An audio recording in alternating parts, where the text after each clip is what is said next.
உலகெங்கும் வாழும் டிவைன் குரு நேயர்களுக்கு வீனஸ் பாலாஜி அன்பு வணக்கங்கள். நான் வீனஸ் ஆஸ்ட்ரோ அகாடமியின் ஜோதிட பேராசிரியர் மற்றும் பிரசன்ன ஜோதிட ஆராய்ச்சியாளராக அனைவருக்கும் போய் ஜோதிடம் சேரணுன்ற பணியில் இருக்கோம். நம்ம சேனலை ஃபர்ஸ்ட் டைம் பார்க்குறவங்க சப்ஸ்கிரைப் பண்ணிக்கோங்க, பெல் பட்டனில் ஆல் ஆப்ஷன் ப்ரெஸ் பண்ணுங்க. மீன ராசி அன்பர்கள் அனைவருக்கும் இனிய புத்தாண்டு வாழ்த்துக்கள். மீன ராசியில் வரக்கூடிய நட்சத்திரம் பூரட்டாதி நட்சத்திரம், 4ஆம் பாதம், உத்திரட்டாதி நட்சத்திரம் மற்றும் ரேவதி நட்சத்திர அன்பர்கள் இந்த மீன ராசி அன்பர்கள். இந்த மீன ராசிக்கு இந்த புது வருடம் எந்த மாதிரி பலனை கொடுக்க போகுது? ஒரு வருடம் பிறக்குது அப்படின்னு சொன்னாவே அந்த வருட பலன்களை சொல்வதற்கு மிக மிக முக்கியமான காரணிகள் 3 கிரக பயிற்சிகள், அதுவும் வருட கிரக பயிற்சிகள். அதில் முக்கியமானது சனி பகவான், குரு பகவான், ராகு கேது. இப்போ இந்த வருஷம் 2025ஆம் ஆண்டு இந்த 3 கிரகங்களும் பயிற்சி ஆகக்கூடிய ஒரு சூழ்நிலை மீனராசி என்பதற்கு உண்டு. முதல்ல முக்கியமாக சனி பகவானுடைய பயிற்சி. மீனராசிக்கு ஜென்ம சனி ஆரம்பிக்கக்கூடிய காலகட்டம் ரொம்ப முக்கியமான ஒரு தருவாயில் இருக்கக்கூடிய மீனராசி என்பது தான் அந்த முக்கிய பாதிப்பு. வாழ்க்கையில் நீங்கள் அடுத்த வரக்கூடிய ஒரு வருஷம் ரொம்ப ரொம்ப கேர்ஃபுல்லாக இருக்கணுன்றதான் இந்த பதிவு. ஏன்னா நிறைய மீனராசி என்பவர்களுக்கு ஒவ்வொரு காலகட்டத்தில் சில பிரச்சனைகள்லாம் இருந்திருக்கு. ஒரு போராட்டமான சூழ்நிலை இருக்கும், சில பேருக்கு வேலை போயிருக்கும், சில பேருக்கு தொழிலில் முன்னேற்றம் இல்லாமல் இருக்குது. எப்போ தான் எங்களுக்கு நல்லது நடக்கும் அப்படின்னு கேட்கக்கூடியவர்களாம் நிறைய பேர் இருக்கீங்க, இல்லைன்னு சொல்ல. அதெல்லாம் விட இப்போ வரக்கூடிய காலகட்டம் கொஞ்சம் கேர்ஃபுல்லாக இருக்கக்கூடிய காலகட்டம். ஏன் அப்படின்னா உங்கள் ராசியிலேயே சனி பகவான் ஜென்ம சனியில் இருக்க போகிறார். அதுவும் முக்கியமாக யாருக்கு பார்க்கணும் அப்படின்னா உத்திரட்டாதி நட்சத்திரக்காரர்கள் ரொம்ப கேர்ஃபுல்லாக பார்க்கணும். பூரட்டாதி நட்சத்திரம் 4ஆம் பாதத்துக்கு பெரிய பாதிப்பு கம்மி, சின்ன சின்ன பாதிப்புகள் இருக்கும், பெருசாக வராது. ஆனால் உத்திரட்டாதி நட்சத்திரமாக இருக்கீங்கன்னா இந்த வருஷம் அதிகமான கவனமாக இருக்கக்கூடிய வருஷம். அதுவும் முக்கியமாக பார்த்தீங்கன்னா தொழில் செய்யக்கூடிய நபர்கள், தொழில் பண்ணுறீங்க, பிஸ்னஸை என்ன நிலைமையில் இருக்கோ அதே மாதிரி ரன் பண்ணுங்க. சார் ஏற்கனவே கடனில் தான் போயிட்டுருக்கு, இந்த வருஷமாக சம்பாதிச்சலான்னு பார்த்தா இப்போ இப்படி சொல்கிறீங்க. நீங்கள் சம்பாதிக்கலாம், தப்பு கிடையாது. ஆனால் இருக்கிறத இழக்கக்கூடாதுன்னு தான் ரொம்ப முக்கியம். இந்த ஜோதிட பதிவே எதுக்காகன்னா ஜாக்கிரதையாக இருக்கணுன்றக்காக தான் இந்த பதிவே பண்ணுறோம். அது முக்கியமாக உத்திரட்டாதி நட்சத்திரக்காரர்கள் இந்த வருஷம் ரொம்ப கேர்ஃபுல்லாக இருக்க வேண்டிய விஷயம். நீங்கள் எடுத்து வைக்கக்கூடிய ஒவ்வொரு அடியும் ரொம்ப யோசித்து நம்ம இது கரெக்டாக செய்கிறோமா, தேவையில்லாத விஷயம் பண்ணிட்டு இருக்கோமான யோசித்து செய்யக்கூடிய ஒரு காலம் 2025ஆம் ஆண்டாக இருக்க போகுது. தொழிலில் புதுசாக எதுவும் ட்ரை பண்ணாதீங்க. ஏற்கனவே என்ன உங்களுக்கு தெரியுமோ அதை ரன் பண்ணுங்க. பிஸ்னஸ் என்ன இருக்கோ அதே ரன் பண்ணுங்க. புதுசாக கடன் வாங்கி போடுறது, புதுசாக ஆஃபீஸ் ஓப்பன் பண்ணுறது, புதுசாக பிரான்ச் ஆரம்பிக்கிறது, புதுசாக ப்ராடக்ட் ஆட் பண்ணுறது, தெரியாத பிஸ்னஸை செய்யறது. நிறைய மீனராசி என்பவர்கள் இப்போ என்ன பண்ணுவாங்க அப்படின்னா 2025 சனி பெயர்ச்சிக்கு அப்புறம் உங்களுக்கு நீங்கள் வேலை பார்த்துட்டு இருப்பீங்க, நல்ல வேலை பார்த்துட்டு இருப்பீங்க, ஏதோ அதில் ஒரு அப்ஸ் அண்ட் டவுன் இருக்கலாம். அப்படி இருக்கவங்க திடீர்னு என்ன பண்ணுவீங்க, ஒரு பிஸ்னஸ் ஆப்பர்ச்சுனிட்டியில் இறங்குறதுக்கான சூழ்நிலை வரும். அதில் கேர்ஃபுல்லாக இருங்க. அந்த ஆப்பர்ச்சுனிட்டி சில நேரம் நல்லதாக கூட இருக்கலாம். அதுக்கு மட்டும் உங்கள் சுயஜாதத்தை பார்த்துட்டு பண்ணிக்கிறது நல்லது. முதல்ல இல்லை சார், நான் ஒரு புதுசாக ஒரு ஆப்பர்ச்சுனிட்டி வந்துச்சு, நான் அதை ட்ரை பண்ணேன், அது கடைசியில் ஃபெயிலியரில் முடிஞ்சு, திருப்பியும் எனக்கு வேலையில் சேர முடியல, திருப்பியும் வேலையில் பிரச்சனை வந்துச்சுன்னு சொல்லக்கூடிய நிறைய பேர் இருக்காங்க. எல்லாருக்குமே ஜென்ம சனி காலகட்டத்தில் இந்த மாதிரி பிரச்சனைகள் வரும். அதனால் ரொம்ப ரொம்ப கேர்ஃபுல்லாக இருங்க. அதே மாதிரி பிஸ்னஸ் பண்ணுறவங்க கடன் வாங்கி நம்ம பிஸ்னஸை பெருசாகிடலாம், கடன் வாங்கி ப்ராஃபிட்டு கொண்டு வந்துடலாம், கடன் வாங்கி நம்மளுடைய தொழிலை முன்னேற்ற பாதையில் கொண்டு வந்தாலும் நினைக்காதீங்க. அந்த கடன் வாங்கினா கூட தேவை இருக்கா இல்லையான்னு ஒரு வாட்டி 10 வாட்டி யோசனை பண்ணுங்க, தப்பு கிடையாது.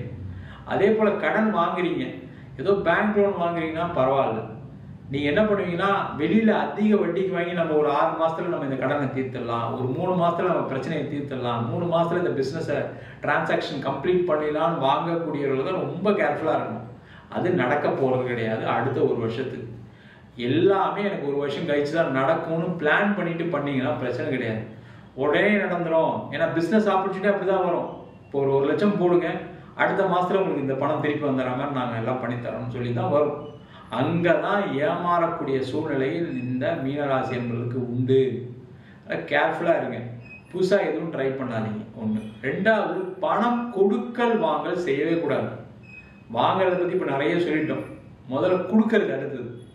நிறைய மீனராசி என்பவர்கள் இப்போ நீங்கள் 4 பேருக்கு உதவி பண்ணுறேன்னு சொல்லி மாட்டிக்கக்கூடிய காலகட்டம்.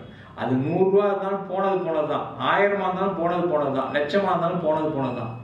கண்டிப்பா உங்க கூட இருக்கவங்க எல்லாருமே நல்லவங்க தான், அதுல எந்த டவுட்டும் கிடையாது. அம்மா அப்பா கூட பிறந்தவங்க நண்பர்கள் எல்லாருமே நல்லவங்க தான். ஆனா உங்களுடைய நேரம் சரியில்லாதனால அவங்களாலையும் அதை திருப்பி தர முடியாது. யாருக்கு பண உதவிகள் செஞ்சாலும் உடனே திருப்பி தரேன்னு சொல்றாங்க, அடுத்த மாசம் திருப்பி தர சொல்றாங்கன்னு சொல்லி உங்களுக்கு தேவையான பணத்தை கொடுத்து மாட்டிக்காதீங்க. கேர்ஃபுல்லா இருங்க. அதுல கவனமா இருந்துட்டுனாவே பாதி பிரச்சனை தீர்ந்துடும். நிறைய பேர் என்னன்னா இந்த ஜென்ம சனியில தான் பாத்தீங்கன்னா ஷேர் மார்க்கெட்ல போடுறேன், அதை செய்யறேன், இந்த MLM பண்றேன், இந்த மாதிரிலாம் விஷயம் செஞ்சு எல்லாமே ப்ராஃபிட் வராம தான் இருக்கும். கடைசியில நஷ்டம் தான் வரப்போகுது. கேர்ஃபுல்லா இருங்க. அதே போல முக்கியமா பாத்தீங்கன்னா வேலை மாற்றத்துக்கு முயற்சி பண்ணாதீங்க அடுத்த ஒரு வருஷத்துக்கு தயவு செய்து. அப்படியே நல்ல வேலை வருது அப்படின்னா கூட நீங்க அதுல ஏதாவது ஒரு கஷ்டங்கள் இருக்கும்னு நினைச்சிட்டு போங்க, தப்பு கிடையாது. ஏன்னா அங்க போய் கஷ்டம் இருக்குன்னு நினைச்சிட்டு போய் அங்க வேலை செய்யும் போது அங்க கஷ்டம் இல்லைன்னா பிரச்சனை தெரியாது. நல்லா இருக்கும், சூப்பரான ஒரு போஸ்டிங் கிடைக்குது, நல்ல சம்பளம் கிடைக்குதுன்னு யோசிச்சு போனீங்கன்னா அங்க ஒரு ஏமாற்றமே மிஞ்ச போகிறது. அதுல கேர்ஃபுல்லா இருந்துட்டீங்கன்னா ரொம்ப நல்லது. அதே போல நிறைய பேருக்கு வெளிநாடு வாய்ப்புகள் வரும். அப்ப வெளிநாடு வாய்ப்பு எடுத்துக்கலாமா சார்னா கண்டிப்பா எடுத்துக்கலாம், சூப்பரா இருக்கும், அதுல எந்த டவுட்டுமே கிடையாது. வெளிநாட்டுல போய் கொஞ்சம் கஷ்டங்கள் இருக்கும், அது எல்லாருக்குமே என்ன நினைப்பீங்க, வெளிநாடு போனா நம்ம 1 வருஷம் 2 வருஷம் கஷ்டம் பட போறோம், அந்த யோசனையோட போவீங்க. அங்க ஒன்றும் பாதிப்பு வராது. அதே மாதிரி பணம் கொடுத்து வெளிநாடு போகணும்னு நினைக்கிறவங்க, ஒரு பணம் செலவு பண்ணாதான் எனக்கு விசா கிடைக்கும், பணம் செலவு பண்ணாதான் வேலை கிடைக்கும்னு நினைக்கக்கூடியவர்கள் அதை ட்ரை பண்ணாதீங்க. அது பண்ணீங்கன்னா நஷ்டத்துல தான் முடிய போது. கேர்ஃபுல்லா இருங்க. அதே போல ரொம்ப ரொம்ப முக்கியமான விஷயம் என்னன்னா உடல்நிலை சார்ந்த விஷயங்கள், உடல்நிலை சார்ந்த பாதிப்புகள் வரக்கூடிய காலகட்டம். அதுவும் அபவ் 40 இருக்கீங்க அப்படின்னா டயட் கரெக்டா மெயின்டைன் பண்ணுங்க. ஒரு வாட்டி மெடிக்கல் செக்அப் பண்ணிக்கோங்க. நிறைய மீராசிரியர்கள்லாம் நம்மளுக்குலாம் ஒன்றும் வராது, நம்மளாம் ஆரோக்கியமாக தான் இருக்கோம், நம்மளுக்குலாம் எதுக்கு இன்சூரன்ஸு, இந்த மாதிரி அவாய்ட் பண்ணிட்டு நிறைய பேர் இருக்கீங்க. அவங்க எல்லாருமே அந்த இன்சூரன்ஸ் எல்லாம் கரெக்டான டேட்ல ரினியூ பண்ணியிருக்கோமா, கரெக்டாக போட்டிருக்கோமா, என்னென்ன நார்ம்ஸ் இருக்கு, என்னென்ன இதெல்லாம் இருக்குன்னு ஒரு செக் பண்ணிட்டு அதெல்லாம் பண்ணி வச்சுக்கிறது ரொம்ப நல்லது. சேஃப்டி தான் முதல்ல. ப்ரிகாஷன் இஸ் பெட்டர் தென் கியூரிங்னு சொல்லுவாங்க. அது மாதிரி முதல்ல நீங்க ப்ரிகாஷனோட இருந்துட்டீங்கன்னா பிரச்சனைகள் வரப்போறது இல்லை, நீங்களும் சேஃபா போயிடுவீங்க. நீங்க எதுவுமே செய்யாம எனக்கு அது நடந்துச்சு இது நடந்துச்சுன்னு கஷ்டப்படுறதுல என்ன யூஸ் இருக்கு, கதறதுல என்ன யூஸ் இருக்கு, எதுவுமே நடக்க போகுது. அதனால அதுல கேர்ஃபுல்லா இருங்க. அதே போல திருமணம் சம்பந்தமான வாய்ப்புகள் வரும். அதை மட்டும் ஒரு வாட்டி நீங்க கரெக்டான அந்த வரனை செலக்ட் பண்றோமா, ஜாதகம் நல்லா பொருந்தி இருக்கா, அதெல்லாம் பார்த்துட்டு பண்றது நல்லது. நீங்க ஆசைப்பட்டு ஏதாவது மாப்பிள்ளை நல்ல வசதியான மாப்பிள்ளையா இருக்கு, நம்ம பொண்ணை கொடுத்தா நல்லா வாழும், நல்ல பொண்ணா இருக்கு, நல்ல வசதியான பொண்ணு ஃபேமிலி கிடைக்குது, அழகான பொண்ணு கிடைக்குதுன்னு நினைச்சு ஏமாறதுக்கான சூழ்நிலை உண்டு. ரியலாவே சில நேரங்கள் நல்லது நடக்கலாம், தப்பு கிடையாது. 7 சனி எல்லாரையும் பாதிக்குதான்னு கேட்டா இல்லை, ஒரு 90% பாதிப்பு இருக்கு. அந்த 90%ல நீங்க இருந்துடக்கூடாதுன்றதுக்காக தான் அந்த பதிவே பண்றோம். கேர்ஃபுல்லா இருங்க. அதே போல இந்த காலகட்டத்துல நீங்க பூர்வீக சொத்து சம்பந்தமான விஷயங்களை எதுவும் தலையிடாதீங்க. அதுல பிரச்சனைகள் கண்டிப்பா வரும். ஏன்னா உங்க ராசிக்கு 6ஆம் இடத்துல கேது வராரு. இந்த 6ஆம் இடத்துல கேது வரும்போதுதான் பாத்தீங்கன்னா ஒரு வம்பு வழக்கு ஏதாவது வந்துகிட்டே இருக்கு. அதனால கோர்ட்டு கேஸ் போற மாதிரி ஆயிடும். அதனால பூர்வீக சொத்து சம்பந்தமான விஷயத்துல அடுத்த ஒரு விஷயத்தை தலையிடாதீங்க. கொஞ்சம் பொறுமையா இருங்க, ஆட்டோமேட்டிக்கா வரட்டும், அதுவே வரும் ஒண்ணு. அதே போல வரக்கூடிய காலகட்டங்களில் கணவன் மனைவி உறவுல அதிக கவனம் செலுத்த வேண்டும். தேவையில்லாத சின்ன சின்ன சண்டைகள் கூட பெருசாகிறதுக்கான சூழ்நிலைகள் உண்டு. அதனால பிரிவினை ஏற்படுவதற்கான வாய்ப்பு உண்டு. கேர்ஃபுல்லா இருக்கிறது ரொம்ப ரொம்ப நல்லது. அதே போல பயணம் பண்ணும்போது தேவையில்லாத பயணங்களை தவிர்ப்பது நல்லது. நான் டூர் போறேன், சினிமாவுக்கு போறேன், அந்த டைமுக்கு போறேன், இந்த டைமுக்கு போறேன், வெளியில போய் சுத்த போறேன், ஃப்ரெண்ட்ஸ் கூட ஜாலியா இருக்க போறேன்னு சொல்லி அவாய்ட் பண்ணுங்க. அதுல ஏதாவது ஒரு தொல்லைகள், அதனால ஒரு வாழ்க்கையில அவமானம், அதனால ஒரு கெட்ட பேர் வருவதற்கான வாய்ப்பு உண்டு. ரொம்ப ரொம்ப முக்கியமான விஷயம் என்னன்னா தேவையில்லாத பழக்க வழக்கங்கள், கெட்ட பழக்க வழக்கங்களை தவிர்ப்பது நல்லது. அது மதுவா இருக்கலாம், மாதுவா இருக்கலாம், எதுவா இருந்தாலும் சரி, அந்த விஷயத்துல கேர்ஃபுல்லா இருக்கிறது ரொம்ப நல்லது. எப்ப என்ன சனி பகவான் என்ன பண்ணுவார்னா, சனி பகவான் ஒரு இருட்டு கிரகம், சந்திரன்றது ஒளியை கொடுக்கக்கூடிய கிரகம். அந்த சந்திரன் மீது சனி பயணிக்கும் போதுதான் நீங்க செய்யக்கூடிய தவறுகள் வெளியில தெரியும். அதனால தவறுகள் ஏதாவது செய்றீங்க அப்படின்னா ரொம்ப ரொம்ப கேர்ஃபுல்லா இருக்கணும். அது முக்கியமா பாத்தீங்கன்னா ஒரு நல்ல பொசிஷன்ல இருக்கீங்க, அங்க ஏதாவது ஒரு தவறுகள் நடக்குது, அதை உங்களை பாதிக்காம பாத்துக்கிறது ரொம்ப ரொம்ப நல்லது. அதே மாதிரி ஒரு எக்ஸாம்ஸ் எழுதுறீங்க, காம்படிட்டிவ் எக்ஸாம்ஸ் எழுதுறீங்கன்னா அது ஒரு வாட்டிக்கு 2 வாட்டி முயற்சி பண்ணாதான் நடக்கும். அது முதலே மைண்ட் செட் பண்ணிடுங்க. இந்த வருஷம் எழுத போகிறேன், கிடைக்கலன்னா அடுத்த வருஷம் எழுதுவேன். அதில் யோசிக்காதீங்க. அதில் ஒரு ஏமாற்றம் வரதை வச்சுக்கிட்டு வருத்தப்படாதீங்க. வீட்டில் எல்லாத்தையும் சொல்லுங்க. இப்போ ஒரு எக்ஸாம் எழுதுறீங்கன்னா இந்த வருஷம் இல்லை அடுத்த வருஷம் ட்ரை பண்ணுவேன் அப்படின்னு தான் நான் ட்ரை பண்ணேன்னு சொல்லி அதுக்கு தகுந்த மாதிரி சில ஏமாற்றங்கள் வரும். அதை முதலே தெரிஞ்சுக்கிட்டு நம்ம பண்ணும்போது என்னாங்கன்னா, ஓ இந்த வருஷம் இப்படி இருக்கு, பரவாயில்ல அடுத்த வருஷம் பார்க்கலான்னு போயிடுவீங்க. பிரச்சனை கிடையாது. எல்லாமே நடந்துரும் நினைச்சிட்டு பண்ணும்போது தான் ஒரு ஏமாற்றம் மிஞ்சிருக்கு. கேர்ஃபுல்லாக இருங்க. அதே மாதிரி காதல் விவகாரங்கள்ல ரொம்ப கேர்ஃபுல்லாக இருக்கும். காதல் சம்பந்தப்பட்ட விஷயங்கள் இருக்கக்கூடியவர்கள் காதல் ஏதாவது பிரேக்கப் ஆகிறதுக்கான சான்சஸ் இருக்கு.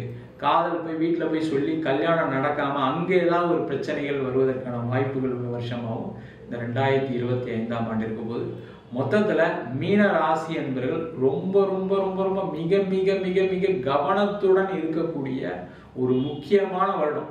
நீங்க கொஞ்சம் அசால்ட்டா இருந்துட்டீங்க அப்படின்னா அதனால பாதிப்புகள் உங்களுக்கே. அது எதா இருந்தாலும் சரி, வேலையா இருந்தாலும் சரி, தொழிலா இருந்தாலும் சரி, திருமணமா இருந்தாலும் சரி, உறவுகள் சார்ந்த விஷயங்களா இருந்தாலும் சரி, கடன் வாங்கல் கொடுக்கல் விஷயமா இருந்தாலும் சரி, உடல்நிலை விஷயங்களா இருந்தாலும் சரி, இந்த விஷயங்கள்ல கேர்ஃபுல்லா இருக்கிறது ரொம்ப முக்கியம். மொத்தத்துல மீனராசி என்பவர்கள் கவனமாக இருக்கக்கூடிய வருடமாக 2025ஆம் ஆண்டு கண்டிப்பா இருக்க போகுது. நம்ம சொன்ன பலன்கள் அனைத்துமே பொதுவான கோச்சார பலன்கள் மட்டுமே. உங்க ஜாதகத்தில் இருக்கக்கூடிய கிரகநிலை தந்தால் போல, திசாபதி தந்தால் போல பலன்கள் கண்டிப்பா மாறுபடும். உங்க சுயஜாதத்தை பார்த்துட்டு சில முடிவுகள் எடுத்துக்கிறது நல்லது. என்கிட்ட ஜாதகம் பார்க்கணும் விருப்பப்பட்டீங்கன்னா கீழே இருக்க நம்பருக்கு வாட்ஸ்அப் பண்ணிட்டு போய் அதுக்கான விவரங்களை தெரிந்து கொள்ளலாம். நம்ம வீனஸ் ஆஸ்ட்ரோ அகாடமியில ஜோதிட பயிற்சி வகுப்புகள் நடத்திட்டு இருக்கோம். அடிப்படை ஜோதிட பயிற்சி வகுப்புலேருந்து பிருகுநாடி ஜோதிடம், வாஸ்து, நியூமராலஜி, திருமண பொருத்தம், முகூர்த்த நிர்ணயம், அது மட்டும் இல்லாமல் பிரசன்ன ஜோதிட முறைகளில் தாம்பூல பிரசனம், சோழி பிரசனம், ஜாமக்கோல் பிரசனம், அஷ்டமங்கல பிரசனம் போன்ற பல பிரசன வகுப்புகள் நடத்திட்டு இருக்கோம். ஆண் பெண் இருபாலரும் படிக்கலாம். வயது வரம்பு கிடையாது. குறைந்த கட்டணத்தில் வகுப்பு நடத்திட்டு இருக்கோம்.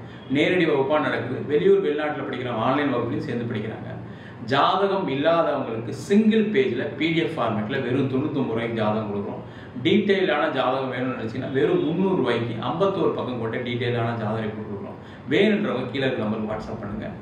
உங்களிடம் இந்த விடைபெறுவது வீனஸ் பாலாஜி. சர்வஜனா சுகினோ பவந்து.